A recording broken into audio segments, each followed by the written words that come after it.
വർഗീയതയിൽ ഒന്നുകൂടി ഉറച്ചുനിന്ന് വിഷപ്രയോഗം കടുപ്പിക്കുകയാണ് ഗുരുവായൂരിലെ BJP സ്ഥാനാർത്ഥി. ക്ഷേത്രത്തിൽ വന്നെത്തുന്ന പുറം നാട്ടുകാർക്കടക്കം നല്ല കുടിവെള്ളം കൊടുക്കുന്നില്ല എന്നതാണ് ഇന്നത്തെ പുതിയ വാദം. കേസെടുത്ത ശേഷവും B. ഗോപാലകൃഷ്ണൻ എന്ന സംസ്ഥാന നേതാവ് കൂടുതൽ ഉച്ചത്തിൽ വർഗീയത വിളിച്ചു പറയുകയാണ്. രണ്ടും കൽപ്പിച്ചുള്ള മാസ്റ്റർ പ്ലാൻ ആണെന്ന് വ്യക്തം. സർക്കാരിന് അല്ലെങ്കിൽ തെരഞ്ഞെടുപ്പ് കമ്മീഷനൊക്കെ ഇനി എന്ത് ചെയ്യാൻ പറ്റും ഇതിനെതിരെ എന്നത് ആലോചിക്കേണ്ടതാണ്. അതിനപ്പുറം B. ഗോപാലകൃഷ്ണന്റെ നിരന്തരമുള്ള വർഗീയ പരാമർശം തെരഞ്ഞെടുപ്പ് പെരുമാറ്റച്ചട്ട ലംഘനമല്ലേ? ഇതാണ് നമ്മൾ ഇന്ന് തൃശ്ശൂരുള്ള ആളുകളോട് ചോദിക്കുന്നത്. കൂടുതൽ ഗൗരവമുള്ള നടപടികൾ വരേണ്ടതല്ലേ എന്നുള്ള ചോദ്യത്തിന് എന്താണ് അവർ പറയുന്നത് എന്ന് നോക്കാം. ലെവിൻ കുറച്ച് ആളുകളോട് ചോദിച്ചിട്ടുണ്ട്, കേൾക്കാം. ഗുരുവായൂർ നിയോജക മണ്ഡലത്തിലെ NDA സ്ഥാനാർത്ഥി B. ഗോപാലകൃഷ്ണന്റെ പരാമർശങ്ങൾക്കെതിരെ തെരഞ്ഞെടുപ്പ് കമ്മീഷന്റെ നിർദ്ദേശപ്രകാരം പോലീസ് കേസെടുത്തിരിക്കുകയാണ്. വർഗീയപരമായ പരാമർശങ്ങൾ BJPക്ക് തെരഞ്ഞെടുപ്പിൽ തിരിച്ചടിയാകുമോ? തൃശ്ശൂരിലെ ജനങ്ങളുടെ പ്രതികരണങ്ങൾ തേടാം.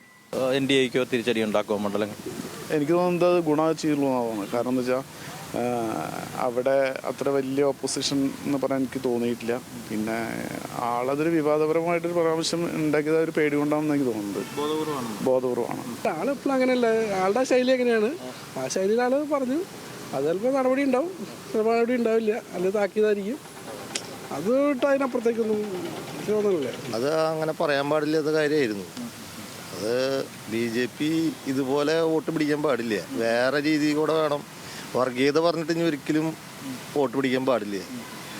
അവർ പ്രത്യേകിച്ച് കേരളത്തിലെ ആൾക്കാർ എന്താ പറയുക, നോർത്തിലത്തെ ആൾക്കാരെ പോലെയല്ല, ഇത്തിരി വിവരവും കാര്യങ്ങളൊക്കെ ഉള്ള ആളുകളാണ്. വേറെ രീതിയിൽ കൂടെ വോട്ട് പിടിക്കണം. ഇതുകൊണ്ട് വോട്ട് കുറയുള്ളൂ. ആളെ എനിക്ക് വ്യക്തിപരമായിട്ടെന്ന് നേരിട്ടൊക്കെ അത്യാവശ്യം അറിയാം. ആളങ്ങനെയുള്ള ആളല്ല. ആളെന്താ അങ്ങനെ പറഞ്ഞതെന്ന് എനിക്കറിയില്ല. കുറേ ആള് നാനാജാതി മതസ്ഥരുടെ കൂടിയും ഫുട്ബോൾ കളിക്കാൻ വേണ്ടിയാണ് ആള് കോർപ്പറേറ്റ് സ്റ്റേഡിയത്തിൻ്റെ ഉള്ളിൽ. ഒരു ക്രിസ്ത്യാനിയുടെ കൂടെയാണെങ്കിലും ഒരു മുസ്ലിമിൻ്റെ കൂടെയാണെങ്കിലും ഹിന്ദുക്കളുടെ കൂടെയാണെങ്കിലും എല്ലാം കോമൺ ആയിട്ടൊക്കെ ചെയ്യുന്നു. ആളെന്താ അങ്ങനെ പറഞ്ഞതെന്നുള്ളത് നമുക്കറിയില്ല. ആളങ്ങനെ പറയാൻ പാടില്ലാത്തതാണ്. ആളെ കൊണ്ട് ഇനി വല്ലവരും പറയിപ്പിച്ചാണോ എന്ന് അറിയില്ല. ആളങ്ങനത്തെ ആളല്ല. അത് ഗുണത്തേക്കാൾ കൂടുതൽ ദോഷം ചെയ്യുന്നതാണ് എൻ്റെ അഭിപ്രായം. കാരണം അങ്ങനെ പറയാൻ പാടില്ല. കാരണം മറ്റുള്ളവർ പറഞ്ഞിട്ട് നമ്മൾ പറയണോ? അത് ഒഴിവാക്കുന്നത് BJPക്ക് നല്ലതാണ്. ഇല്ല, അങ്ങനെയൊന്നുമില്ല. അതൊക്കെ നല്ല അഭിപ്രായമാണോ? അതിൽ ഒരു സംബന്ധിച്ചിട്ട് BJP എല്ലാം ഇവിടെ തൃശ്ശൂർ സംബന്ധിച്ചിട്ടൊക്കെ എല്ലാം വർഗീയത പറഞ്ഞ കേരളത്തിൽ എവിടെയും ഗുണം ഉണ്ടാവില്ല. കേരളത്തിലെ ജനങ്ങൾ വർഗീയത അംഗീകരിക്കില്ല എന്നാണ് എൻ്റെ അഭിപ്രായം. അതായത് ഹിന്ദു സമൂഹത്തിൽ നിന്ന് അധികമായി വോട്ട് നേടാൻ ഈ ഒരു പ്രസ്താവന കൊണ്ട് കഴിയുന്ന നടക്കില്ല. കേരളത്തിനെ സംബന്ധിച്ചിടത്തോളം ജാതി രാഷ്ട്രീയത്തിനൊന്നും വലിയ പ്രാധാന്യമില്ല. ഒരു ഹിന്ദു മുസ്ലിം എന്നൊന്നും പറയാനൊന്നുമില്ല. നമ്മൾ പ്രബുദ്ധരായ വോട്ടർമാരാ. അവർ വോട്ട് ചെയ്യാൻ തീരുമാനിച്ചിട്ടുണ്ട്. അവർ അതാത് രീതിയിൽ തന്നെ വോട്ട് ചെയ്യുള്ളൂ. ആള് അങ്ങനെ ഉദ്ദേശിച്ച് പറഞ്ഞാവില്ലേ, വായന പോയതാവുള്ളോ, അതാവുള്ളോ. അതിൽ ഹിന്ദു മാത്രമേ പറഞ്ഞിട്ടുള്ളൂ, അതിൽ വേറെ വർഗീയതൊന്നും പറഞ്ഞിട്ടില്ല എന്നാണ് എൻ്റെ അറിവിന് കേട്ടറിയത്തില്ല.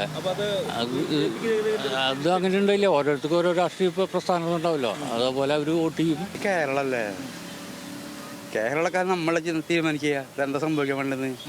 കേരള സ്റ്റോറിയിൽ രാഷ്ട്രീയക്കാരൊന്നുമല്ലോ, ഒരു പൂരം കലക്കിയോട്ടൊന്നുമല്ലോ സുരക്ഷ വിജയിച്ചതൊന്നും. കേരളത്തിന് എൻ്റെ പ്രതി കേരളത്തിൽ ബാധിക്കില്ല. കേരളം പ്രബുദ്ധരാണ്. B. ഗോപാലകൃഷ്ണന്റെ സ്വന്തം സ്ഥലമായ തൃശ്ശൂർ നഗരത്തിൽ ചുരുങ്ങിയ സമയത്തിനുള്ളിൽ വളരെ കുറച്ച് ആളുകളെ മാത്രമാണ് നമുക്ക് കാണാൻ സാധിച്ചത്. കണ്ടവരും അഭിപ്രായം ചോദിച്ചവരുമായിട്ടുള്ള എല്ലാവരും ഒറ്റക്കെട്ടായി വർഗീയത കേരളത്തിൽ വിലപ്പോകില്ല എന്നുള്ള മറുപടിയാണ് നമുക്ക് നൽകിയത്. ക്യാമറമാൻ രാഹുൽ സുദേവിനൊപ്പം ലെവിൻ K. വിജയൻ, ന്യൂസ് മലയാളം, തൃശ്ശൂർ.